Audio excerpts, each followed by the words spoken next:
خسرو بارگاہ اشرفی حضرت خواجہ عزیز الحسن غوری مجذوب رحمۃ اللہ علیہ، جن کے بارے میں حضرت حکیم الامت کا ارشاد ہے کہ میں جو کچھ نثر میں کہا کرتا ہوں ہمارے خواجہ صاحب اسی کو نظم کر دیتے ہیں۔ وہ فرماتے ہیں 1935 36 37 کے زمانے کا یہ کلام ہے، پیغام بیداری۔ تمہاری بات تھی اونچی، تمہارا ظرف تھا عالی، تمہاری وہ ادائیں تھیں کہ ایک دنیا تھی متوالی، تمہاری قوم نے تاریخ عالم کی بدل ڈالی، وہی تم ہو کہ سب اوصاف سے اب ہو گئے خالی، بدلنا چاہیے اب جلد یہ طرز عمل تم کو،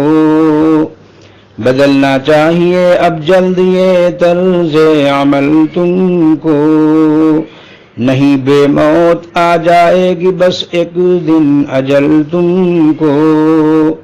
سنائے دیتے ہیں یہ ہم بآواز دہل تم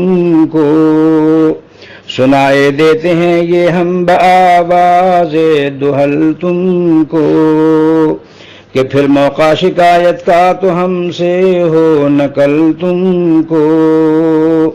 کہ پھر موقع شکایت کا تو ہم سے ہو نقل تم کو،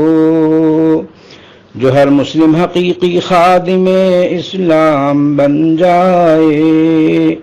اور اس خدمت کا ایک پورا نظام عام بن جائے، تو پھر کیا ہے بعون اللہ سارا کام بن جائے، تمہارا ہر بت مغرور و سرکش رام بن جائے، خدا ہی سے مدد چاہو کرو تقیہ نہ غیروں پر، خدا ہی سے مدد چاہو کرو تقیہ نہ غیروں پر،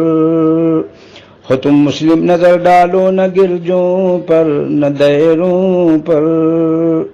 کھڑا ہونا تمہیں اب چاہیے اپنے ہی پیروں پر،